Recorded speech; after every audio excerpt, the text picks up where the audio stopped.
미국인 관리자 한 명은 회사에서 점점 더 많은 한국인들이 핵심 직책을 차지하는 것에 불만을 품고 있었다. 그러던 중 신입 인턴을 선발하는 면접에서 그는 한 한국인 지원자의 기술 평가지에 일부러 물을 쏟아버렸다. 문제는 그 소년이 사실 회사 CEO의 아들이었다는 것. 계속 보기 전에 좋아요와 구독 꼭 눌러주세요. 여러분께 행운이 찾아올 거예요. 테크퓨전의 면접실은 의도적으로 위압적인 분위기를 자아냈다. 창문 하나 없는 좁은 공간에 차가운 형광등 불빛이 쏟아지고 단단한 강철 테이블 위에는 지원자의 이력서가 고독하게 놓여 있었다. 벽에 걸린 회사 창립자들의 엄격한 초상화들은 마치 새로운 희생양을 기다리는 감시자처럼 보였다. 리처드 콜린스 개발 수석 관리자는 넥타이를 느슨하게 조정하며 방금 들어온 젊은 한국인을 관찰했다. 그의 눈빛에는 이미 판결이 내려진 듯한 냉소가 어려 있었다. 김지호 19세. 그는 비싸지 않지만 정성스럽게 다려진 양복을 입고 있었다. 손에 든 얇은 서류 가방은 마치 그의 전부를 담은 듯 조심스럽게 쥐고 있었다. 문을 열고 들어서는 순간 차가운 공기가 그의 목을 조이는 듯했지만 그는 흔들림 없는 미소를 유지했다. 리처드의 얼굴은 후보자 명단에서 한국 이름을 보는 순간 마치 썩은 우유를 마신 것처럼 일그러졌다. 눈이 좁아지고 입꼬리가 불쾌하게 올라가며 손가락으로 이력서를 툭툭 두드렸다. 그래서 당신이 그 김지호인가? 아니면 내가 당신을 위해 발음하기 쉬운 미국식 이름을 만들어줄까? 존이나 마이크는 어때? 리처드는 경멸적인 미소를 지었고 회의실의 공기는 순식간에 무거워졌다. 다른 면접관들은 불편한 시선을 교환했지만 아무도 개입하지 않았다. 지호의 심장은 빠르게 뛰었지만 그의 표정은 평온했다. 어머니가 항상 말씀하셨던 것처럼 화가 날 때일수록 더 공손하게. 그는 부드러운 목소리로 대답했다. 김지호로 불러주시면 됩니다. 콜린스님. 만나서 반갑습니다. 리처드는 과장된 의심을 담아 이력서를 들여다보았다. 눈썹을 찌푸리며 마치 고문서라도 해독하는 듯한 표정을 지었다. 여기 보니까 한국에서 고등학교만 졸업했다고? 그리고 미국 대학생들과 테크퓨전 자리를 두고 경쟁한다고? 그는 모든 사람이 들을 수 있도록 크게 웃었다. 그 웃음소리는 마치 날카로운 칼날처럼 회의실을 가로질렀다. 내 조카 타일러는 시카고 대학에서 공학을 공부하고 있는데 알아? 그도 이 자리에 지원했어. 명문대 3학년생이야. 감시 카메라는 지호의 살짝 좁아진 눈을 포착했다. 그의 손가락이 무의식적으로 서류 가방의 가죽을 꽉 움켜쥐었지만 목소리는 흔들림이 없었다. 이해합니다, 콜린스님.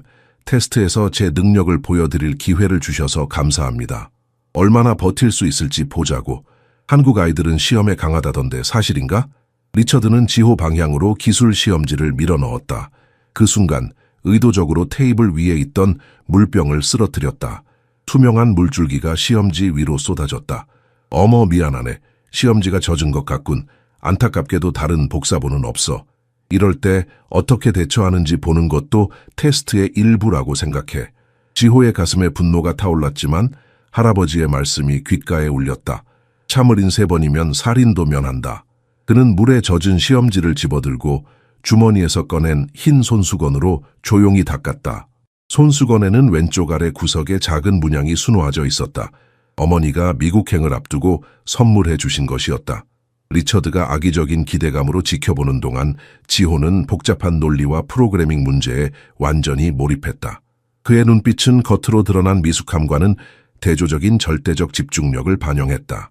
펜이 종이 위를 춤추듯 움직였고 지호의 입계는 미세한 미소가 맴돌았다. 아무도 지호가 방 구석에 있는 보안 카메라를 향해 던진 짧은 시선을 알아채지 못했다. 그 눈빛에는 절망이 아닌 계산된 결의가 담겨 있었다. 마치 지켜봐 주세요. 이것은 시작에 불과합니다라고 말하는 듯했다. 바깥 세상은 눈부신 봄 햇살로 가득했지만 이 고립된 면접실에서는 보이지 않는 전쟁이 시작되고 있었다. 지호는 이미 이 전쟁의 종착점을 알고 있었다. 이것은 단순한 취업 면접이 아니었다. 이것은 한 사람의 인생을 바꿀 첫 번째 전투였다. 시간 종료. 인사부 감독관의 목소리가 긴장감이 감돌던 면접실을 가르며 울렸다. 지호의 손이 마지막 수식을 적어 내려가는 순간이었다. 그는 깊은 숨을 내쉬며 펜을 내려놓았다.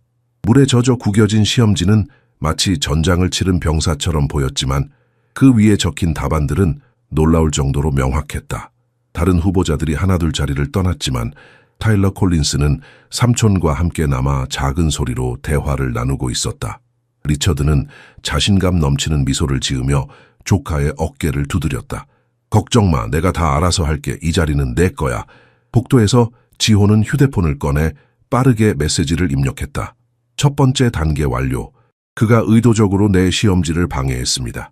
그의 손가락이 떨렸다. 이것은 단순한 보고가 아니라 자신의 존엄성을 지키기 위한 작은 저항이었다. 응답은 거의 즉각적으로 왔다. 계속해. 네가 왜 거기 있는지 잊지 마라. 지호는 화면을 바라보며 잠시 미소를 지었다. 그의 눈에 결의가 깊어졌다. 2시간 후 테크퓨전의 회의실은 전쟁터로 변했다. 리처드는 분노로 얼굴이 붉어진 채 인사부 디렉터를 향해 고함을 질렀다. 이게 말이 되는 소리입니까? 고등학교만 졸업한 이민자가 98%의 정답률을 보이고 미국 대학생들은 겨우 70%라고요. 시험이 조작된 게 분명해요. 인사부 디렉터 레이첼 김은 50대 중반의 단단한 표정을 한 여성이었다. 그녀는 흔들림 없는 목소리로 결과표를 리처드에게 밀어넣었다.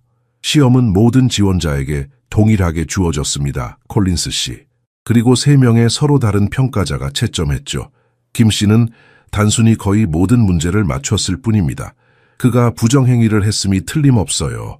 내 조카는 몇 주 동안 공부했다고요. 레이첼의 눈이 살짝 좁아졌다. 당신의 조카는 65%를 받았습니다. 콜린스 씨. 상위 5명 안에도 들지 못했어요. 회의실에 무거운 침묵이 흘렀다. 다른 임원들은 불편한 표정으로 이 장면을 지켜보았다. 리처드의 주먹이 책상을 내리쳤고 물컵이 위태롭게 흔들렸다. 우리 회사 정책은 분명합니다. 레이첼은 흔들림 없이 계속했다. 그녀의 목소리에는 오랜 세월 동안 이런 종류의 압력에 대항해온 단단함이 묻어났다. 우리는 출신이나 가족 관계와 상관없이 최고의 후보자를 채용합니다. 리처드가 분노에 떨며 회의실을 나서는 순간 복대서 결과를 기다리고 있던 지호와 마주쳤다. 그는 위협적으로 다가가 지호의 개인 공간을 침범했다. 그의 숨결에서는 쓴 커피 향이 났다. 자리는 따낼지 모르겠지만 일주일도 버티지 못할 거야. 외국인. 그는 지호만 들을 수 있을 정도로 낮게 속삭였다. 그의 눈빛에는 광기 어린 분노가 서려 있었다. 내가 직접 보장하지. 넌 울면서 고향으로 돌아가게 될 거야. 지호는 한 걸음도 물러서지 않고 리처드의 시선을 똑바로 마주했다. 그의 심장은 빠르게 뛰고 있었지만 표정은 고요한 호수처럼 잔잔했다. 걱정해 주셔서 감사합니다. 콜린스님, 최선을 다하겠습니다. 지호의 통제된 미소는 리처드의 분노에 기름을 부었다. 마치 불에 휘발유를 끼얹은 듯했다. 리처드의 관자놀이에 핏줄이 붉어졌고 그의 얼굴은 이제 진홍색으로 변했다. 몇 분 후 빈 엘리베이터 안에서 지호는 마침내 작은 미소를 지을 수 있었다.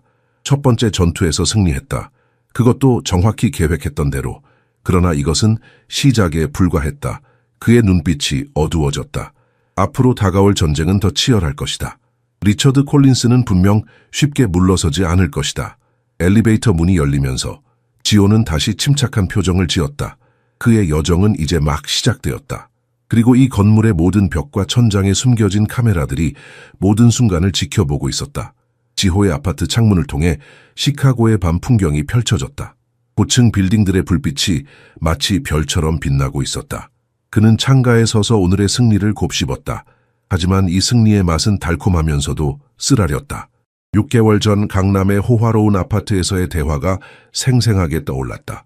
지호는 아버지 김상민이 중요한 서류들을 정리하는 모습을 바라보고 있었다. 50대의 단단한 체격을 가진 상민은 파산 직전에 미국 기업 테크퓨전의 CEO 자리를 막 수락한 상태였다. 아버지, 정말 이렇게까지 해야 할까요? 우리가 누구인지 그냥 밝히면 안 될까요? 지호는 아버지가 세운 복잡한 계획에 의문을 품고 물었다. 그의 목소리에는 불안감이 스며들어 있었다. 상민은 안경을 조정하며 미소 지었다. 그의 눈가에는 세월의 주름이 깊게 패여 있었지만 그 안의 지혜는 여전히 날카로웠다. 네가 가문의 이름이 아닌 자신의 실력으로 무언가를 이루는 법을 배웠으면 한다. 하지만 우리의 관계를 완전히 숨기는 건 한국에서는 경험과 지혜로 쌓아올린 계층 구조를 존중한다. 하지만 미국에는 다른 우선순위가 있지. 상민은 의미심장한 침묵을 남겼다. 그의 눈에는 오랜 세월 동안의 상처가 어른거렸다. CEO에게 보여주는 필터 없이 회사의 진짜 모습을 네가 직접 볼 수 있기를 바란다. 지호는 천천히 고개를 끄덕였다. 그의 마음은 혼란스러웠지만 아버지의 지혜를 신뢰했다. 엄격한 한국식 교육이 그의 성격을 어릴 때부터 형성해왔다. 19세의 나이에 그는 이미 미국 대학생들이 졸업 학년에도 좀처럼 도달하지 못하는 수준의 고급 계산과 프로그래밍을 마스터했다. 그의 영어는 유창했지만 필요할 때 강조할 수 있는 약간의 억양을 여전히 지니고 있었다. 너의 지능을 숨기지는 마라. 상민은 계속해서 말했다. 그의 눈빛은 깊고 진지했다. 하지만 네 모든 재능을 한꺼번에 드러내지도 마라. 관찰하고 배우고 회사의 문화를 이해해라.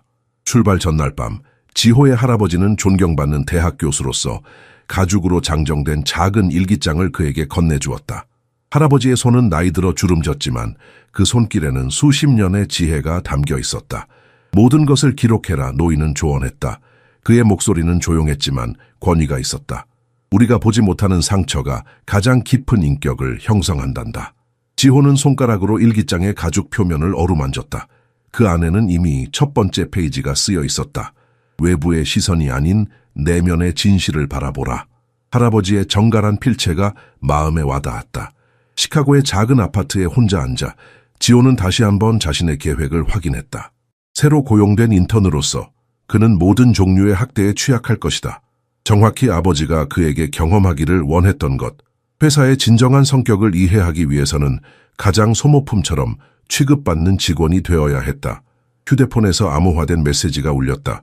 그의 아버지로부터였다. 주간 보고서.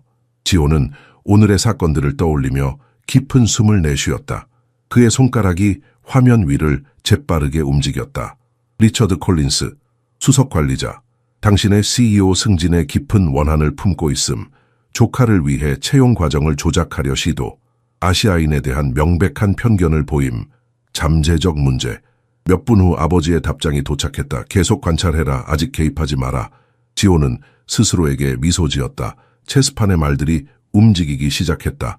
그는 창밖으로 시카고의 밤하늘을 바라보았다. 한국의 별과 다르게 보였지만 같은 하늘 아래 있다는 사실이 위안이 되었다. 내일부터 진짜 게임이 시작된다. 리처드 콜린스는 자신이 어떤 상대와 맞서게 될지 전혀 모르고 있었다. 지호는 일기장을 펼쳐 오늘의 사건들을 자세히 기록하기 시작했다. 첫 페이지에 쓰인 할아버지의 글귀가 그의 마음에 울려 퍼졌다. 외부의 시선이 아닌 내면의 진실을 바라보라. 시카고의 아침 공기는 차가웠다. 지호는 테크퓨전의 유리와 강철로 된 본사 건물을 올려다보았다. 55층짜리 마천루는 마치 거대한 칼날처럼 하늘을 찔러 올라갔다. 그의 심장이 빠르게 뛰었지만 얼굴은 평온했다. 일기장에 적은 마지막 문장이 그의 마음속에 울렸다. 첫 인상이 가장 중요하다. 내가 어떻게 보이느냐가 아니라 그들이 무엇을 보여주느냐가 관건이다. 예정된 시간보다 30분 일찍 도착한 지호는 의도적으로 단순한 옷차림을 했다. 비싸지 않은 양복, 평범한 넥타이, 그리고 2년 된 구두. 그의 진짜 재정 상태를 드러내지 않는 선택이었다. 로비에서 보안 배지를 받은 후 그는 엘리베이터로 향했다. 17층이요. 지호는 약간 억양을 강조하며 말했다. 엘리베이터 안에서 두 젊은 여성 임원이 그를 호기심 어린 눈으로 살펴보았다. 저 사람이 새로운 한국인 인턴인 것 같아. 한 여성이 속삭였다. 그녀는 지호가 들을 수 있을 정도로 목소리를 낮추지 않았다. 고등학교만 졸업했다던데 다양성 정책의 희생양인가 봐. 대학 없이 어떻게 여기 자리를 얻었지? 다른 여성이 대답했다. 그녀의 목소리에는 경멸이 섞여 있었다. 한 달도 못 버틸 거야. 지호는 영어를 이해하지 못하는 척 엘리베이터 문만 응시했다. 심장이 단단한 돌처럼 무거워졌지만 그는 표정을 바꾸지 않았다. 보이지 않는 존재가 되는 능력은 앞으로 몇 주 동안 전략적 이점이 될 것이다. 지금은 관찰자가 되는 것이 중요했다. 17층에 도착하자 마케팅 부서에 열린 공간이 펼쳐졌다. 유리벽으로 둘러싸인 사무실에서 리처드 콜린스가 마치 포식자처럼 지호가 동료들에게 소개되는 모습을 지켜보고 있었다. 그래서 당신이 한국의 신동이군요. 처음으로 다가온 사람은 30대 초반으로 보이는 여성 제시카 마르티네즈였다. 그녀의 미소는 진심으로 보였다. 맑은 갈색 눈에는 따뜻함이 묻어났다. 다른 사람들의 시선은 신경 쓰지 마세요. 그들은 단지 당신의 시험 성적에 위협을 느끼는 거예요. 감사합니다. 지호는 일부러 억양을 강조하며 대답했다. 목소리를 약간 더 높이고 꽈과 엘러의 발음을 모호하게 했다. 여기서 많이 배우고 싶습니다. 오전은 비교적 조용히 지나갔다. 지호는 회사 시스템에 로그인하여 기본적인 교육 자료를 검토했다. 때때로 그는 동료들의 시선을 느꼈다. 호기심, 의심, 때로는 노골적인 경멸이 담긴 시선들, 각각의 표정과 제스처를 마음에 기록했다. 낮 12시, 리처드가 부서 회의를 소집했다. 지호는 조용히 가장 멀리 있는 구석에 앉아 그룹의 역학관계를 관찰했다. 누가 말할 때 고개를 끄덕이는지, 누가 리처드의 눈치를 보는지, 누가 진정한 권위를 가지고 있는지 파악하려 했다. 시작하기 전에 리처드가 선언했다. 그의 목소리는 인위적으로 밝게 들렸다. 우리의 새 인턴을 소개하고 싶습니다. 그의 어조는 거짓된 친근함으로 가득했다. 이쪽은 뭐라고 했더라. 그는 한국에서 왔고 놀랍게도 대학 학위도 없이 우리의 시험을 통과했습니다. 모든 시선이 지회에게 쏠렸다. 그는 일어서서 한국의 전통적인 인사로 허리를 깊이 숙였다. 김지호입니다. 여러분과 함께 일하게 되어 영광입니다. 그래, 좋아. 리처드는 손짓으로 그 예의를 무시했다. 그의 얼굴에는 미세한 혐오감이 스쳤다. 당신은 커피와 복사를 담당할 거예요. 잘 이해했나요? 커피와 복사. 뒤이은 어색한 침묵은 지호 자신에 의해서만 깨졌다. 이해했습니다. 콜린스님, 최선을 다하겠습니다. 훌륭해. 그리고 당신이 그렇게 똑똑하다면 지금 우리 모두에게 커피를 가져다 주세요. 내 지시는 정확합니다. 아메리카노, 설탕 2스푼, 우유 조금. 실수하지 마세요. 지호는 고개를 끄덕이고 나갔다. 동정과 호기심이 섞인 시선들이 그를 따라왔다. 카페테리아로 가는 길에 그는 자신의 시계와 펜에 숨겨진 작은 카메라들이 작동하는지 확인했다. 모든 모욕적인 상호작용이 이제 기록되고 있었다. 커피를 준비하면서 지호의 머릿속에서는 끊임없이 생각이 흘렀다. 이것은 단순한 커피 심부름이 아니었다. 이것은 그의 인내심과 관찰력을 시험하는 첫 번째 진짜 시험이었다. 아버지의 말씀이 기억났다. 적을 알고 나를 알면 100번 싸워도 위태롭지 않다. 뜨거운 커피잔을 조심스럽게 들고 사무실로 돌아오는 길, 지호의 눈에 결의가 깊어졌다. 이 회사의 모든 구석, 모든 사람, 모든 관계를 파악할 것이다. 그리고 때가 되면 그 지식은 가장 강력한 무기가 될 것이다. 15명의 직원을 위한 복잡한 커피 주문을 완벽하게 배달하면서 지호는 리처드의 눈에 스친 놀라움을 놓치지 않았다. 그 놀라움은 곧 더 깊은 적개심으로 바뀌었다. 첫 번째 전투는 끝났지만 전쟁은 이제 막 시작되었다. 이 애가 뭘 말하려는 건지 누가 통역 좀 해줄래요? 리처드의 날카로운 목소리가 지호의 설명을 3번째로 끊었다. 주간 회의실의 긴장감이 감돌았고 신경질적인 웃음소리가 물결처럼 퍼졌다.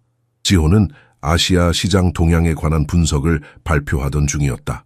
테크퓨전에 입사한 지 3주, 체계적인 모욕의 패턴이 확실히 자리 잡았다. 지호는 깊은 숨을 들이마셨다. 그의 가슴 속에서는 분노가 용암처럼 끓어올랐지만 표면은 고요한 호수처럼 평온했다. 그의 가족이 세대를 거쳐 완벽하게 다듬어온 인내를 실천할 때였다. 제 영어가 부족해서 죄송합니다. 지호는 일부러 억양을 과장하며 말했다.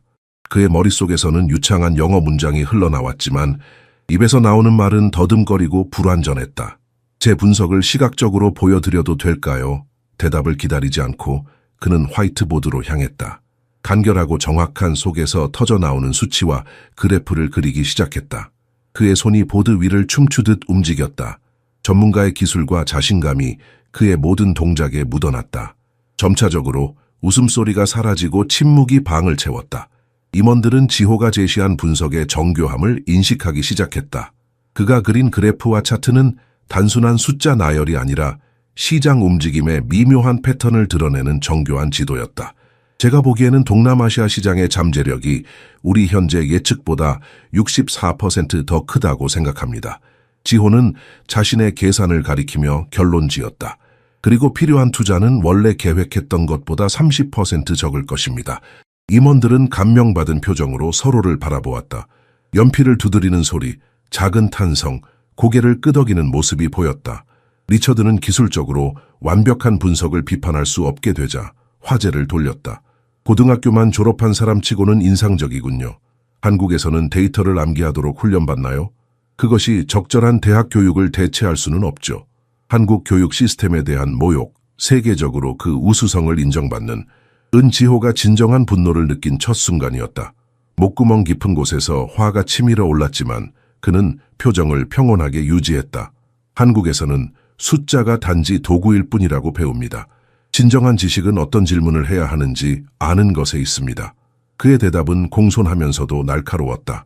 마치 비단 장갑 속에 숨겨진, 하지만 날카로운 칼날과 같았다. 그의 말에 나이 든 임원들 사이에서 승인의 작은 웅성거림이 일었다. 그중 한 명, 백발의 부사장이 아주 작게 미소 지었다. 그의 눈빛에는 인정이 비쳤다. 리처드는 갑작스럽게 회의를 종료했다. 그의 얼굴은 분노로 빨갛게 달아올랐지만 더 이상의 공격은 자제했다. 이것은 지회의 작은 승리였다. 아마도 첫 번째가 아닐 것이다. 복도에서 제시카가 지회에게 미소를 지으며 다가왔다. 그녀의 눈에는 신중하게 숨겨진 존경심이 반짝였다. 당신의 분석은 정말 훌륭했어요. 리처드는 단지 당신이 그의 조카를 위해 계획했던 길을 위협하기 때문에 두려워하는 거예요. 지호는 감사의 표시로 고개를 숙였다. 그저 제 일을 할 뿐입니다. 그날 밤 아파트에서 지호는 숨겨진 카메라를 노트북에 연결해 오늘의 녹화 영상을 다운로드했다. 화면 속에서 리처드의 얼굴을 연구하며 그는 이 남자의 약점을 점점 더 명확하게 볼 수 있었다. 자만심, 불안감, 그리고 무엇보다도 자신의 입지가 위태로워지는 것에 대한 두려움. 지호는 회사의 국제 마케팅 과정에서 발견한 비효율성에 대한 상세한 보고서를 준비했다. 그의 눈은 피로했지만 정신은 날카로웠다. 그들은 아시아 시장을 보지 못합니다. 그는 아버지를 위한 메모에 적었다. 순전히 문화적 편견 때문에 수백만 달러를 잃고 있습니다. 리처드가 지회에게 수작업으로 하도록 지시한 분석, 몇 주간의 지루한 작업을 필요로 하는 과제를 자동화할 시스템 프로토타입을 비밀리에 개발하기로 결심했다. 이 작업은 그에게 할당된 업무는 아니었지만 기회를 본 것이다. 인내가 그의 전략이었지만 그것이 수동성을 의미하지는 않았다. 매일의 모욕은 단지 그의 결의를 강화할 뿐이었다. 그의 눈에는 조용한 불꽃이 타올랐다. 때가 되면 이 모든 것이 같이 있을 것이다. 창밖으로 시카고의 불빛이 반짝였다. 지호는 그의 노트북 화면에 비친 자신의 모습을 바라보았다. 더 이상 두려움 많은 인턴이 아니었다. 그의 눈에는 결심이 서려 있었다. 리처드 콜린스는 자신이 어떤 상대와 맞서고 있는지 전혀 알지 못했다.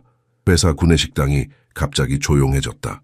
지호가 한국 전통 도시락을 열자 특유의 김치와 불고기 향기가 주변으로 퍼졌다.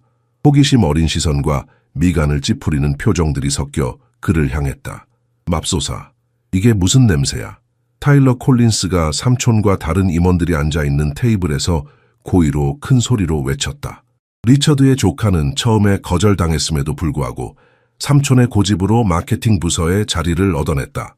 타일러의 목소리에는 경멸이 묻어났지만 그 밑에 깔린 불안감도 놓치기 어려웠다. 그는 테이블에 앉은 다른 임원들의 인정을 갈구하는 듯했다. 누군가 제3세계 음식을 회사에 가져온 모양이군. 리처드가 모든 사람이 들을 수 있도록 의도적으로 목소리를 높였다. 그의 무례함은 마치 잘 연마된 칼날처럼 공기를 가로질렀다. 지호는 정성스럽게 준비한 도시락을 조용히 먹기 시작했다. 매 한 입은 고향과의 작은 연결고리였다. 어머니의 손길이 담긴 김치 한 조각, 할머니의 레시피로 만든 불고기, 그리고 아침에 직접 지은 따뜻한 밥, 입안에 퍼지는 익숙한 맛은 그에게 위안을 주었지만 주변의 적대적인 시선은 마치 냉기처럼 그의 피부를 파고들었다. 식당 안의 긴장감은 손에 잡힐 듯했다. 그때 제시카가 다가와 지호의 테이블에 앉았다. 그녀의 얼굴에는 반항적인 표정이 스쳤다. 그것은 마치 작은 저항 행위와도 같았다. 맛있어 보여요. 그녀가 진심으로 말했다. 호기심 어린 눈빛으로 도시락을 바라보았다. 이게 뭐예요? 지호가 한국 요리의 요소들을 설명하는 동안 리처드가 뒤에서 접근해 우연히 테이블에 부딪혔다. 도시락이 바닥으로 쏟아졌다. 조심스럽게 준비한 음식이 바닥 타일에 흩어졌다. 어머, 미안하군. 그는 거짓된 사과와 함께 말했다. 그의 미소는 독사의 것과 같았다. 아마도 우리처럼 미국 음식을 먹기 시작해야 한다는 신호일 거야. 순간 식당 전체가 지켜보고 있었다. 모두의 호흡이 멈춘 듯했다. 지호의 심장이 빠르게 뛰었고 귀에서는 피가 맹렬히 소리쳤다. 할아버지의 가르침이 그의 귓가에 울렸다. 분노는 너의 적이 아니라 너 자신을 해칠 뿐이다. 그는 침착하게 일어나 흩어진 음식을 치우기 시작했다. 얼굴에는 어떠한 분노의 흔적도 보이지 않았지만 그의 손가락은 미세하게 떨리고 있었다. 어떻게 이런 걸 참을 수 있어요? 제시카가 분노에 찬 목소리로 속삭였다. 한국에서는 모든 전투에서 이기는 것이 아니라 어떤 전투가 우리의 에너지를 들일 가치가 있는지 선택하는 것이 진정한 힘이라고 배웁니다. 지호가 대답했다. 그리고 작은 미소와 함께 덧붙였다. 게다가 저는 항상 여분의 음식을 가져옵니다. 그는 가방에서 또 다른 밀봉된 용기를 꺼냈다. 제시카의 놀란 표정이 점차 미소로 바뀌었다. 그녀의 눈에는 새로운 존경심이 깃들었다. 아무도 지호의 책상 위, 책갈피로 위장된 작은 녹음 장치가 모든 장면을 포착하고 있다는 것을 알아차리지 못했다. 오늘 밤 이 기록은 그의 증거 파일에 추가될 것이다. 그날 오후 여러 동료들이 조용히 지호에게 다가왔다. 어떤 이는 응원을, 어떤 이는 단순히 이전에는 회피했던 대화를 시작했다. 시간이 갈수록 점점 더 많은 동료들이 그의 지식과 분석을 구하기 시작했다. 멀리 있는 테이블에서 리처드는 점점 커지는 좌절감으로 이 모습을 지켜보았다. 그의 계획된 모든 모욕이 지호의 사회적 위치를 약화시키기는커녕 오히려 강화시키는 것처럼 보였다. 그가 준비한 함정이 오히려 자신을 덮치고 있었다. 저 녀석이 문제를 일으키고 있어. 그는 조카에게 낮은 목소리로 중얼거렸다. 표면적으로는 차분해 보였지만 그의 목소리에는 억누른 분노가 묻어났다. 우리는 더 확실한 무언가가 필요해. 타일러는 점점 삼촌의 방식에 의문을 품기 시작하며 불편하게 고개를 끄덕였다. 그의 눈빛에는 흔들림이 보였다. 처음으로 그는 삼촌이 아닌 지호의 모습에서 자신이 되고 싶은 전문가의 자질을 보기 시작했다. 퇴근 시간이 다가왔을 때 지호는 제시카가 자신의 책상에 쪽지를 남기는 것을 목격했다. 조심스럽게 그것을 펼쳤다. 조심하세요. 그가 무언가를 계획하고 있어요. 지호의 가슴이 긴장으로 조여들었다. 게임이 더 위험한 국면으로 접어들고 있었다. 리처드를 향한 지호의 계획도 새로운 단계로 나아갈 때가 왔다. 건물을 나서며 지호는 하늘을 올려다 보았다. 해가 지기 시작하는 저녁 하늘은 마치 전장의 피처럼 붉게 물들어 있었다. 내일은 더 큰 폭풍이 올 것이다. 그는 준비가 되어 있었다. 이 버그 때문에 $200만 잃고 있다고 비상회의에서 운영 디렉터의 외침이 회의실을 가득 채웠다. 12시간 동안 개발팀은 테크퓨전의 가장 큰 고객에게 영향을 미치는 심각한 문제를 해결하려 시도했지만 성공하지 못했다. 회의실은 지친 엔지니어들과 초조한 임원들로 가득 찼다. 리처드의 얼굴은 창백했다. 문제가 된 시스템은 그의 감독해에 구현된 것이었다. 땀방울이 그의 이마를 타고 흘러내렸고 넥타이는 느슨하게 풀려 있었다. 지호는 단지 커피를 서빙하기 위해 불려왔지만 방의 구석에서 조용히 기술적 논의를 주시하고 있었다. 그의 눈은 화면에 표시된 오류 코드를 빠르게 분석했다. 패턴이 보이기 시작했다. 마치 모든 소리가 사라지고 오직 코드만이 그와 대화하는 것 같았다. 1시간의 의미 없는 논쟁 후 지호는 용기를 내어 조심스럽게 손을 들었다. 제가 무언가 제안해도 될까요? 리처드가 즉시 차단했다. 지금 내 영어 실력 걱정할 시간 없어, 꼬마야. 우리는 수백만 달러를 잃고 있다고. 회의실이 얼어붙었다. 긴장감이 마치 전기처럼 공기 중을 흐르는 것이 느껴졌다. 지호의 뺨이 화끈거렸지만 그는 침착함을 유지했다. 운영 디렉터 마이클 리는 절망적인 눈빛으로 개입했다. 그를 말하게 해. 지호는 버그의 원인에 대한 자신의 이론을 설명했다. 그의 목소리는 조용했지만 분명했고 억양은 여전히 느껴졌지만 그의 논리는 완벽했다. 말도 안 돼. 리처드가 반박했다. 그의 목소리에는 경멸이 가득했다. 우리는 그 코드 섹션을 여러 번 확인했어. 마이클은 깊은 한숨을 내쉬었다. 그래도 한번 시도해보자. 지금으로선 잃을 게 없어. 지호가 컴퓨터 앞에 앉자 방 안의 모든 사람의 시선이 그에게 쏠렸다. 그의 손가락이 키보드 위를 춤추듯 움직였다. 20분 동안 그는 완전히 몰입했다. 시간이 멈춘 듯했다. 마침내 그가 고개를 들었을 때 그의 얼굴에는 조용한 자신감이 깃들어 있었다. 문제를 찾았습니다. 최신 업데이트에서 데이터 변환 프로세스에 충돌이 있었습니다. 그가 시스템을 다시 시작하자 오류 메시지가 사라졌다. 화면이 정상 작동 신호로 녹색으로 바뀌었다. 회의실이 자발적인 박수로 폭발했다. 마이클은 고객에게 좋은 소식을 전하기 위해 서둘러 전화를 걸었다. 지호의 얼굴에는 홍조가 돌았지만 그는 겸손하게 고개를 숙였다. 리처드는 공개적으로 이 기여를 인정해야만 했다. 하지만 그는 공식 보고서에서 주니어 팀의 작업에 대해 모호하게 언급했을 뿐 지호의 이름을 결코 언급하지 않았다. 그러나 부서의 권력 균형에 근본적인 변화가 일어났다. 선임 엔지니어들이 젊은 한국인의 의견을 구하기 시작했고 리처드의 지시를 점점 더 무시하기 시작했다. 그날 늦게 지호는 자신의 책상에서 익명의 쪽지를 발견했다. 조심해. RC가 격분해 있고 무언가를 계획 중이야. 조심해. 글씨체는 제시카의 것처럼 보였다. 퇴근 후 지호는 아버지에게 암호화된 메시지를 보냈다. 상황이 악화되고 있습니다. 콜린스는 오늘 신용을 잃었고 저를 제거하려는 결심이 확고해 보입니다.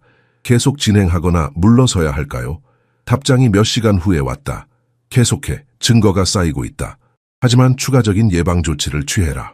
지호는 노트북을 닫고 작은 아파트 창문을 통해 불빛으로 가득한 도시를 바라보았다. 인내의 게임은 계속되었지만 이제 훨씬 더 큰 위험이 따랐다. 그의 눈에 결의가 깊어졌다. 후퇴는 없다. 오직 전진만이 있을 뿐이다. 혁신 프로젝트 발표가 이틀 앞으로 다가왔을 때 지호는 자신의 파일들이 회사 서버에서 신비롭게 사라진 것을 발견했다. 몇 달 동안 업무 후 시간에 꼼꼼하게 개발한 인공지능 시스템, 완전히 증발해버렸다. 그의 심장이 가슴을 뚫고 나올 듯이 쿵쾅거렸다. 수백 시간의 작업, 밤샘 코딩, 그리고 미래를 위한 그의 비전이 한순간에 모두 사라졌다. 마치 대지진이 그의 디지털 세계를 집어삼킨 것 같았다.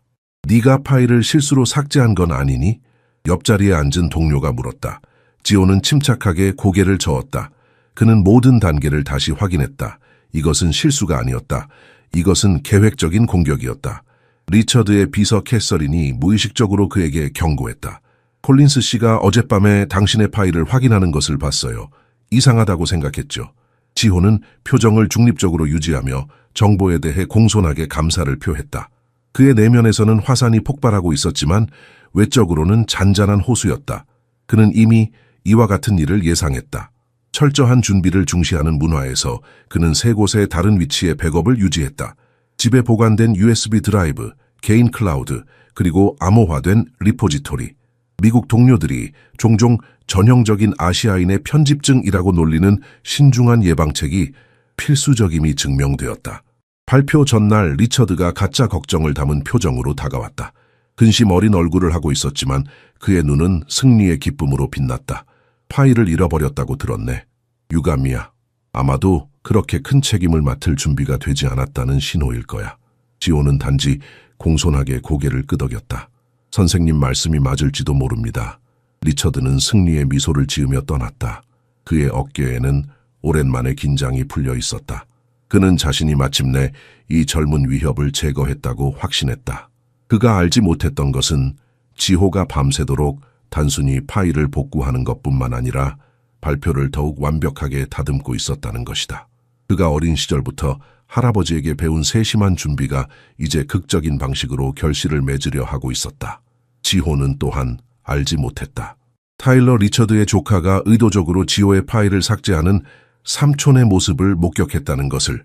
미국 청년은 삼촌의 전략에 점점 더 불편함을 느끼며 이 정보로 무엇을 해야 할지 내적 갈등을 겪고 있었다. 침대에 누워 지호는 내일을 위한 마지막 준비를 하며 심호흡을 했다. 아버지가 항상 말씀하셨던 것처럼 물이 바위를 이기는 것은 힘으로가 아니라 인내로 인한 것이다. 그는 잠들기 전에 마지막으로 시뮬레이션 발표를 진행했다. 마음속으로 모든 단어, 모든 슬라이드, 모든 가능한 질문에 대한 답변을 연습했다. 발표일이 다가올수록 긴장은 기하급수적으로 증가했다. 복도에서 직원들은 작은 소리로 대화를 나누고 있었다. 들었어? 그 한국인 인터넷 프로젝트가 사라졌대. 리처드가 드디어 그를 제거하나 봐. 그 애가 실제로 뭔가 대단한 것을 만들었다고 들었는데 안타깝네. 하지만 지호에게 이것은 단지 또 하나의 인내심 테스트일 뿐이었다. 그가 탁월하게 통과하기로 결심한 테스트였다. 회의실은 중역들로 가득 찼다. 부사장, 디렉터들, 심지어 평소에는 볼 수 없는 임원들까지 모두 모여 있었다. 공기 중에는 기대와 의심이 뒤섞여 있었다. 리처드가 가짜 유감을 담아 발표했다. 안타깝게도 우리 인터넷 작업이 기술적 문제로 인해 손실되었습니다. 그의 발표는 건너뛰어야 할 것 같습니다. 실망의 웅성거림이 방을 가득 채웠다. 지난 몇 주 동안 지호의 분석적 통찰력에 대한 소문이 회사 전체에 퍼져 있었다. 많은 이들이 그의 프로젝트를 기대하고 있었다. 지호는 침착하게 일어서서 자신의 장치를 프로젝터에 연결했다. 그의 손은 약간 떨렸지만 눈빛은 확고했다. 양해해 주신다면 저는 여전히 발표할 준비가 되어 있습니다. 그가 모두를 놀라게 하는 자신감으로 말했다. 리처드의 표정이 승리에서 공포로 순식간에 바뀌었다. 그의 입이 말없이 움직였고 입에는 식은땀이 맺혔다. 지호가 자원 최적화를 위한 인공지능 시스템의 완벽한 시연을 시작했다. 발표는 단순히 기술적 숙련도를 보여주는 것이 아니라 회사의 비즈니스 요구에 대한 깊은 이해, 기술 혁신과 전략적 비전의 융합을 보여주었고 이는 임원들을 놀라게 했다. 화면에는 복잡한 알고리즘이 실시간으로 데이터를 처리하는 모습이 표시되었다. 지호는 이 시스템이 어떻게 연간 300만 달러 이상을 절약할 수 있는지 설명했다. 숫자와 차트가 나타날 때마다 회의실의 임원들은 더 깊이 몰입해갔다. 발표가 끝났을 때 혁신 부사장이 먼저 박수를 쳤고 곧 모든 방이 박수 소리로 가득 찼다. 이것은 혁명적입니다. 그가 열정적으로 선언했다. 그의 눈은 흥분으로 빛났다. 어떻게 작업을 복구할 수 있었습니까? 한국 문화에서는 어릴 때부터 철저한 준비의 중요성을 배웁니다. 지호는 외교적으로 대답했다. 리처드를 직접적으로 비난하는 것을 피하며 항상 중요한 프로젝트의 백업 복사본을 유지합니다. 리처드가 지회에게 던진 눈빛에는 평소의 경멸을 넘어서는 무언가가 담겨 있었다. 순수한 두려움이었다. 그의 얼굴은 창백했고 손은 테이블 아래에서 떨리고 있었다. 사보타주 계획이 젊은 한국인의 가장 큰 승리로 변모했고 방 안의 모든 사람들이 권력 역학의 변화를 감지했다. 방 뒤편에서 타일러 콜린스는 경탄과 부끄러움이 뒤섞인 표정으로 지켜보았다. 지호의 천재성은 부정할 수 없었고 삼촌의 전략은 비교적으로 점점 더 옹졸해 보였다. 회의 후 리처드는 사무실에 틀어박혀 광분한 듯 전화를 걸었다. 지호는 선임 임원들의 축하와 다른 부서에 그의 기술을 발표해달라는 초대를 받았다. 회의실을 나오는 지호의 발걸음은 가벼웠지만 그의 눈빛은 경계심으로 날카로웠다. 그는 이 공개적인 승리가 리처드의 적대감을 더욱 심화시킬 것임을 알고 있었다. 진짜 전투는 이제 막 시작되었다. 복도를 걷던 중 타일러가 그를 가로막았다. 그의 얼굴에는 결심이 서려 있었다. 잠깐 이야기할 수 있을까? 그가 낮은 목소리로 물었다. 네, 삼촌에 대해 알아야 할 것이 있어. 지호는 잠시 망설였다. 이것이 또 다른 함정인지 아니면 새로운 동맹의 시작인지 확신할 수 없었다. 하지만 그는 직감을 믿기로 했다. 물론이죠, 말씀하세요. 어떻게 이렇게 기본적인 실수를 저지르는 인턴을 신뢰할 수 있을까요? 리처드의 목소리가 회의실에 울려 퍼졌다. 그는 프로젝터에 지호가 작성했다는 코드를 보여주며 전체 시스템을 위험에 빠뜨릴 수 있는 심각한 결함들을 강조하고 있었다. 이것은 그의 가장 절박한 도박이었다. CEO가 돌아오기 전에 젊은 한국인에 대한 증거를 조작하는 것. 부서 회의는 즉석 재판으로 변모했다. 엔지니어들은 혼란스러운 시선을 교환했다. 보여진 코드는 그들이 지회에서 보아온 꼼꼼한 작업과 일치하지 않았다. 지호의 위장은 목구멍까지 차올랐다. 이것은 단순한 괴롭힘이 아니었다. 이것은 그의 전문성, 그의 정직성, 그의 미래를 향한 직접적인 공격이었다. 하지만 겉으로는 평온함을 유지했다.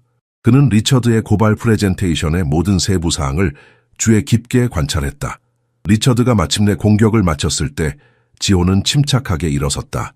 방 안의 공기는 전기로 충전된 듯했다. 모든 호흡이 멈춘 것 같았다.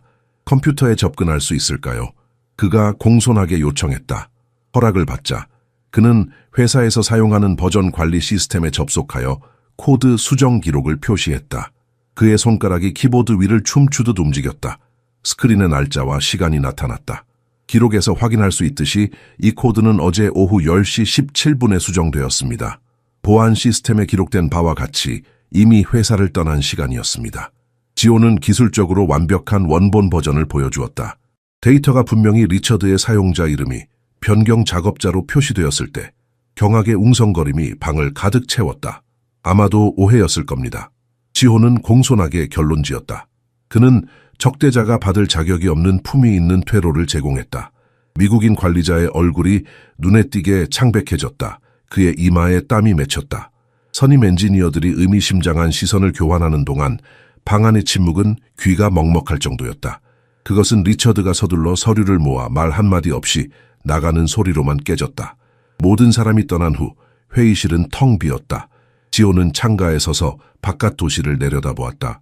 그의 마음속에서는 감정의 폭풍이 휘몰아쳤다. 분노, 정당한 승리감, 그리고 두려움까지. 그는 선을 넘었다. 리처드를 직접적으로 노출시킨 것이다. 이제 뒤로 물러설 길은 없었다. 그는 깊은 숨을 들이마시고 내쉬었다. 알 수 없는 미래를 향해 다가오는 과정에서 절대 뒤돌아보지 않겠다고 다짐했다. 지호, 복도에서 타일러의 목소리가 들렸다. 말해야 할 게 있어. 두 사람은 조용한 구석으로 이동했다. 타일러의 얼굴은 갈등으로 일그러져 있었다. 삼촌이 더 나쁜 일을 계획하고 있어. 그가 산업 스파이 혐의로 널 고발하려는 얘기를 들었어. 지호는 미국인의 얼굴을 연구했다. 속임수의 흔적을 찾으려 했다. 왜 나를 도와주는 거죠? 이건 너무 지나쳤어. 타일러가 진심으로 동요한 채 대답했다. 그리고 내가 삼촌이 내 파일로 한 일을 봤어. 그건 공정하지 않아. 둘 사이에 묘한 결속감이 형성되었다. 이 예상치 못한 동맹은 지회에게 새로운 관점을 제공했다. 타일러 자신도 리처드의 지나친 행동에 염증을 느끼고 있었다. 조심해, 타일러가 덧붙였다. 삼촌은 절박한 사람이야. 그리고 절박한 사람들은 위험해. 지호는 고개를 끄덕였다. 경계는 이제 그의 두 번째 본성이 되었다. 그는 타일러의 경고가 이 게임의 규칙을 근본적으로 바꾸었다는 것을 알았다. 하지만 가장 중요한 질문은 여전히 남아 있었다. 타일러를 완전히 신뢰할 수 있을까? 긴장은 절정을 향해 치닫고 있었다. 지호는 몰락과 절망에 빠진 리처드가 이제 그 어느 때보다 위험하다는 것을 알았다. 그리고 다음 며칠이 모든 것을 결정할 것이다. 테크퓨전 전체 사무실은 수개월 동안 거의 볼 수 없었던 한국인 CEO의 임박한 도착에 대한 소문으로 들끓고 있었다. 리처드는 특히 초조해 보였다. 그는 서류를 정리하고 팀에게 탁월한 결과를 보여주라고 지시하며 사무실을 서성거렸다. 그의 눈은 충혈되어 있었고 손은 미세하게 떨렸다. 동료들은 그가 최근 며칠 동안 혹독한 압박감 속에서 일하고 있다고 속삭였다. 하지만 지호만이 그 긴장의 진정한 원인을 알고 있었다. 지호는 침착하게 일을 계속하며 주변의 움직임을 숨겨진 관심으로 관찰했다. 그는 결정적인 순간이 다가오고 있음을 알았다.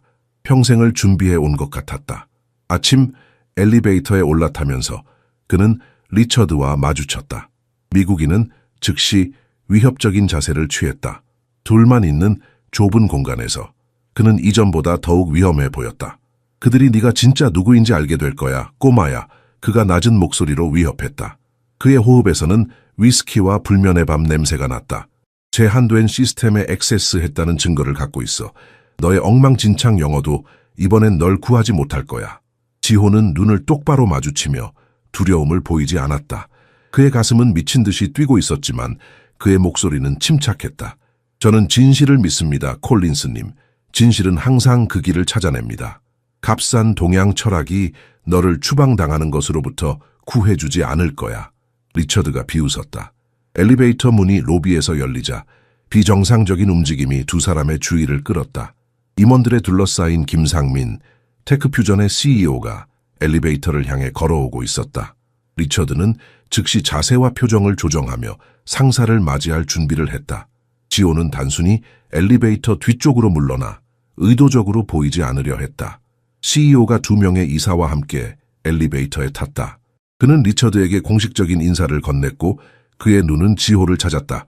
어떠한 인식의 징후도 없었다. 단지 고위 임원이 주니어 직원에게 베푸는 짧은 고개 끄덕임 뿐이었다. 좋은 아침입니다. 상민이 공식적인 영어로 두드러진 억양과 함께 말했다. 좋은 아침입니다, 사장님. 지호가 대답하며 한국 문화에서 깊이 존경하는 방식으로 정중히 허리를 숙였다. 리처드는 점점 더 불편한 기색으로 그 상호작용을 관찰했다. 그는 처음으로 두 한국인 사이의 이상한 유사점을 알아차렸다. 같은 골격, 비슷한 눈의 형태, 그리고 무엇보다 같은 차분한 자신감. 엘리베이터가 임원층에 도착했을 때 상민은 동료들과 함께 나갔지만 떠나기 전에 발표했다. 1시간 후에 전체 회의가 있습니다. 모든 부서가 참석해야 합니다. 문이 닫히며 리처드와 지호를 다시 단둘이 남겼다. 미국인 관리자는 갱신된 의심으로 젊은이를 응시했다. 이 회의에 대해 뭘 알고 있지? 그가 요구했다. 지호는 살짝 미소를 지었다. 콜린스님과 정확히 같은 것을 알고 있습니다. 전혀 아무것도요. 하지만 지호의 심장은 더 빠르게 뛰기 시작했다. 마침내 그 순간이 왔다. 그가 지난 몇 개월 동안 준비해 온 모든 것이 이제 결실을 맺을 것이다. 그는 준비되어 있었는가? 미래가 펼쳐지는 것을 마주할 준비가 되어 있었는가? 엘리베이터가 그의 층에 도착했을 때 지호는 물러섰다. 마지막 순간에 그는 리처드를 향해 돌아섰다. 무슨 일이 있어도 콜린스님, 오늘 저녁에 좋은 밤 되시길 바랍니다. 리처드는 혼란스러운 표정으로 그를 바라보았다. 그는 이 단순한 작별 인사가 왜 그렇게 섬뜩하게 들리는지 이해할 수 없었다. 주요 회의실은 그 어느 때보다 붐볐다. 임원들, 관리자들, 심지어 낮은 직급의 직원들까지 신비로운 전체 회의에 소집되었다. 지호는 방 뒤쪽에 조용히 앉았고 리처드는 전략적으로 무대 가까이에 자리를 잡았다. 공기 중에는 기대와 불안이 뒤섞여 있었다. 직원들은 작은 소리로 CEO의 갑작스러운 귀환과 이 긴급 회의의 목적에 대해 추측했다. 일부는 구조 조정을, 다른 이들은 대규모 인수를 예상했다. 정각 10시, 김상민이 이사들과 함께 무대에 올랐다. 그의 중간 키에도 불구하고 존재감이 강력했고 그의 영어는 억양이 있었지만 정확하고 명확했다. 6개월 전 저는 중대한 시기에 테크퓨전의 리더십을 맡았습니다. 그가 시작했다. 그의 목소리는 조용했지만 권위가 있었다. 그 이후로 저는 이 회사의 모든 측면, 그 가치, 문화, 그리고 무엇보다 사람들이 어떻게 대우받는지 주의 깊게 관찰해 왔습니다. 청중은 절대적인 침묵 속에서 경청했다. 마치 공기 자체가 멈춘 것 같았다. 저의 문화에서 그가 계속했다. 우리는 조직의 진정한 성격이 강자를 어떻게 대하느냐가 아니라 가장 취약한 구성원을 어떻게 대하느냐에 따라 드러난다고 믿습니다. CEO는 잠시 멈추고 그의 눈이 방을 훑었다. 그의 시선이 리처드에게 잠시 머물렀다가 지나갔다. 그래서 저는 실험을 실행했습니다. 저는 제가 완전히 신뢰하는 사람을 기업 위계의 가장 낮은 위치에 배치했습니다. 보통 리더십을 보호하는 필터 없이 우리 회사를 경험하게 하기 위해서였죠. 웅성거림이 방을 가로질렀다. 임원들은 혼란스럽고 불안한 시선을 교환했다. 이 사람은 모든 상호작용, 존중과 무시의 순간들, 우수함과 권력 남용의 모든 예를 세심하게 기록했습니다. 상민은 의도적으로 멈추었다. 그리고 그 결과는 계시적이었습니다. 리처드는 의자에서 몸을 바로 세웠다. 이마에 땀방울이 흘러내리는 것이 눈에 띄었지만 그는 표정을 중립적으로 유지하려고 노력했다. 그 사람이 몇 가지 발견사항을 공유하도록 초대하고 싶습니다. CEO가 발표하며 방 뒤쪽을 향해 돌아섰다. 지호, 나와 함께 해주겠습니까? 지호가 일어나 차분히 무대를 향해 걸어갈 때 방은 완전히 침묵에 빠졌다. 그가 중앙 통로를 따라 걸어가자 그의 걸음걸이가 미묘하게 바뀌었다. 더 자신감 있게, 더 직접적으로. 앞에 도착하자 그는 이전에 아무도 알아차리지 못했던 위엄으로 CEO 옆에 섰다. 그는 깊게 숨을 들이마셨다. 이 순간을 위해 그가 겪었던 모든 모욕, 모든 시련을 떠올렸다. 이제 모든 것이 의미를 가질 것이다. 여러분 중 많은 분들이 저를 오직 고등학교만 졸업한 한국인 인턴 김지호로 알고 계실 겁니다. 그가 몇 달 동안 연마해온 억양의 흔적 없이 완벽한 영어로 시작했다.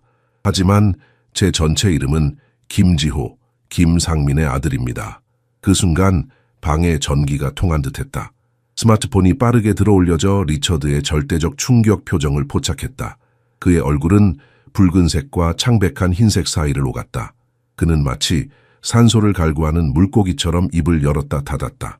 지난 3개월 동안 저는 이 회사의 문화, 특히 열등하다, 또는 다르다고 여겨지는 사람들을 어떻게 대하는지 체계적으로 기록했습니다. 지호가 프로젝터를 활성화하며 조직도를 보여주었다. 저는 정직성의 놀라운 예와 차별과 권력 남용의 경악스러운 사례 모두를 발견했습니다. 지호가 녹음, 이메일, 그리고 세심하게 정리된 문서로 그의 발견을 발표하는 동안 리처드 콜린스는 자신이 젊은 한국인에게 가한 모든 모욕, 모든 사보타주, 모든 차별적인 발언이 이제 전체 회사 앞에서 공개되고 있다는 것을 깨달았다. 타일러는 삼촌 뒤에서 몇 줄 떨어진 곳에 앉아 공포와 안도가 뒤섞인 표정으로 모든 것을 지켜봤다. 리처드가 구축한 위협의 제국이 그의 눈앞에서 무너지고 있었다. 이건 말도 안 돼. 리처드가 마침내 폭발하며 일어섰다. 이건 음모야. 날 함정에 빠뜨린 거라고. 상민이 파괴적인 차분함으로 개입했다.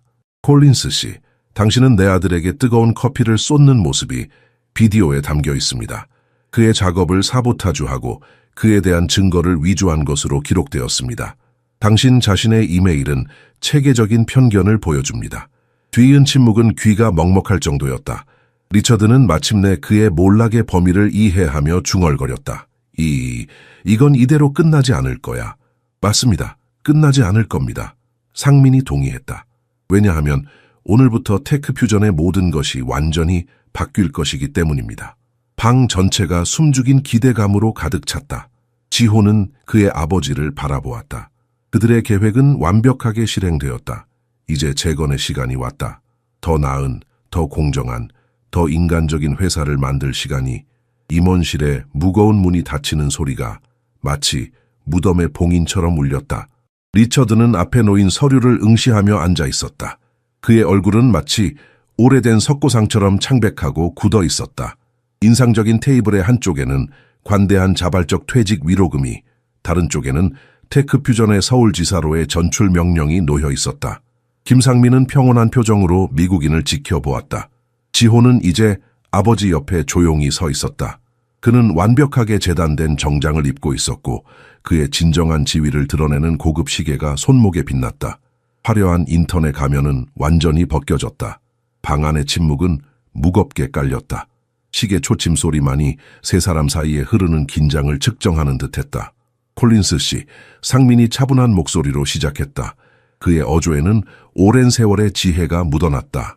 15년 전 이 나라에 왔을 때 제 첫 직업은 밤에 공부하면서 기술회사에서 청소부로 일하는 것이었습니다.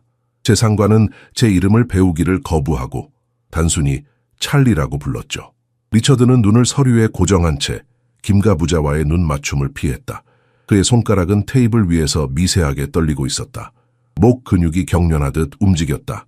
오늘날 저는 그가 일했던 회사의 소유자입니다. 상민이 계속했다. 그의 목소리에는 자랑이 아닌 단순한 사실의 언급이 담겨 있었다.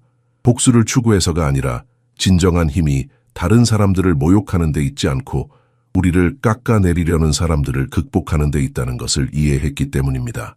리처드는 마침내 목소리를 찾았다. 그의 입술이 마르고 목구멍이 모래로 가득 찬 듯했다. 여기 온 이유가 해고되거나 굴욕당하기 위해서인가요? 둘 다 아닙니다. 상민이 대답했다. 저는 수십 년에 걸쳐 배운 교훈을 제공하러 왔습니다. 그리고 진정한 선택을 드리러 왔습니다. CEO는 서류를 리처드에게 더 가까이 밀었다. 그의 움직임은 부드럽지만 결단력이 있었다. 당신은 존엄성과 새 출발을 위한 자원을 가지고 떠날 수도 있고 아니면 제가 했던 일을 할 수도 있습니다. 대양을 건너 새로운 언어와 문화를 배우고 매 순간 자신의 가치를 증명해야 하는 외국인이 되는 것이 어떤 느낌인지 발견하는 것입니다. 리처드의 얼굴이 분노로 일그러졌다. 그의 눈에는 분노의 불길이 타올랐다. 당신은 내가 한국에서 일하길 기대합니까? 당신 같은 사람들의 감독해. 지호는 지금까지 침묵을 지켰지만 이제 리처드의 동료와 깊게 대조되는 평온함으로 말했다. 아닙니다, 콜린스 씨. 우리는 당신이 저를 대했던 것보다 훨씬 더 잘 대우해줄 사람들의 감독해 일하기를 바랍니다. 이것이 당신의 세계관과 우리의 세계관 사이의 근본적인 차이점입니다. 그 말의 진실이 리처드에게 육체적으로 고통스러운 것처럼 보였다. 그는 분노와 불신이 뒤섞인 표정으로 지호를 응시했다. 그의 이마에 핏줄이 붉어졌다. 처음부터 이걸 계획했군. 무력한 이민자인 척하면서. 저는 결코 무력한 척한 적이 없습니다. 지호가 차분하게 정정했다. 저는 단지 당신이 저를 당신이 믿는 대로 보도록 허락했을 뿐입니다. 나머지는 전적으로 당신의 창조물이었습니다. 리처드는 갑자기 일어섰다. 의자가 뒤로 넘어져 바닥에 부딪혔다. 이건 사기야. 당신들은 내게 이 옵션 중 어느 것도 받아들이도록 강요할 수 없어. 맞습니다. 상민이 동의했다. 당신은 둘 다 거부할 자유가 있습니다. 하지만 당신의 행동에 대한 증거는 남아있을 것이고 우리 법무부서에 따르면 그것들은 괴롭힘, 차별 및 기업 사보타주에 대한 소송에 충분한 근거가 됩니다. 리처드는 분노에 찬 채 나갔다. 문을 세게 닫는 소리에 벽의 액자들이 흔들렸다. 아버지와 아들은 잠시 침묵 속에서 그들의 실험 결과를 생각했다. 그가 제안 중 하나를 받아들일 거라고 생각하세요? 지호가 마침내 물었다. 상민은 깊은 한숨을 내쉬었다. 리처드 같은 사람들은 부정의 길을 선택할 수 있을 때 좀처럼 성장의 길을 선택하지 않는다. 하지만 우리는 기회를 제공했다. 나머지는 그에게 달려있다.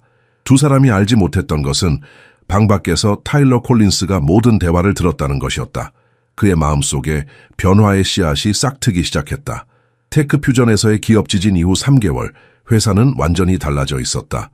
지호의 혁신 이사로서의 새로운 리더십 아래 포용과 존중의 정책이 모든 수준에서 구현되었다. 생산성은 32% 증가했고 근무 환경은 새로운 에너지를 발산했다. 사무실은 더 이상 공포와 편견의 장소가 아니었다. 대신 다양한 배경을 가진 직원들이 자신들의 독특한 관점과 기술을 인정받으며 공헌했다. 지호의 부서에서는 특히 창의성과 혁신이 번창했다. 리처드 콜린스는 두 제안을 모두 거부하고 분노에 차서 떠나 미국인에 대한 차별로 회사를 고소하겠다고 맹세했다. 그의 소송은 결코 실현되지 않았다. 3개월 후 오염된 평판으로 인해 일자리를 구하지 못하고 그는 작은 스타트업에서 중간 수준의 직책을 수락했다. 그의 쓴맛과 방어적인 행동은 그를 고립시켰다. 리처드의 새 직장 근처의 카페에서 익숙한 인물이 기다리고 있었다. 타일러 콜린스는 몇 주 동안 전화를 피하던 삼촌과의 만남을 요청했다. 왜 여기 온 거지? 리처드가 마지못해 앉으며 물었다. 그의 얼굴은 지난 몇 달 동안의 스트레스로 인해 더 늙어 보였다. 뭔가 말해야 해서요. 타일러가 명백히 긴장한 채 대답했다. 저는 테크 퓨전에서 자리를 수락했어요. 지호의 팀에서요. 리처드가 창백해졌다. 그의 눈은 믿을 수 없다는 듯이 커졌다. 너 뭐라고? 그들이 나에게 한 일 이후에? 삼촌? 타일러가 깊게 숨을 들이쉬었다. 그들은 삼촌에게 아무것도 하지 않았어요. 삼촌이 그 모든 것을 스스로 했어요. 저는 봤어요. 저는 거기 있었다고요. 그럼 너도 나를 배신한 거군. 리처드의 목소리에 쓴맛이 묻어났다. 저는 아무도 배신하지 않았어요. 저는 자존심보다 성장을 선택했을 뿐이에요. 타일러는 말을 계속하기 전에 망설였다. 지호는 저에게 대학에서 2년 동안 배운 것보다 일주일 만에 더 많은 것을 가르쳐주고 있어요. 그리고 그는 단 한 번도 삼촌에 대해 나쁘게 말한 적이 없어요. 리처드가 믿지 않는다는 듯 콧방귀를 뀌었다. 정말이에요. 타일러가 주장했다. 제가 왜 그가 삼촌을 그 모든 일 이후에 미워하지 않는지 물었을 때 그가 뭐라고 말했는지 아세요? 한국 문화에서는 정이라는 개념이 있다고요. 개인적인 원한을 초월하는 연민이라고요. 그 뒤를 이은 침묵은 무거웠고 상충하는 감정으로 가득 찼다. 지호가 이걸 당신에게 전해달라고 부탁했어요. 타일러가 테이블 위에 봉투를 밀었다. 리처드는 미세하게 떨리는 손가락으로 봉투를 열었다. 안에는 테크퓨전의 새로운 프로그램 출범식 초대장이 있었다. 다리 이니셔티브, 미국과 아시아 사이의 문화 및 전문적 교류 프로젝트였다. 그는 당신이 관심 있다면 수석 컨설턴트 자리가 여전히 가능하다고 말했어요. 타일러가 부드럽게 덧붙였다. 리처드는 초대장을 바라보았다. 그의 얼굴은 상충하는 감정에 해독 불가능한 가면이었다. 1년 후 많은 이들의 놀라움 속에 리처드 콜린스는 테크퓨전에서 이문화 커뮤니케이션에 관한 워크숍을 진행하고 있었다. 한국에서의 그의 경험, 그렇다. 그는 마침내 전출을 받아들였다. 그의 경력뿐만 아니라 세계관도 변화시켰다. 지호의 사무실에서 그는 창가에 서서 시카고 도시를 내려다보고 있었다.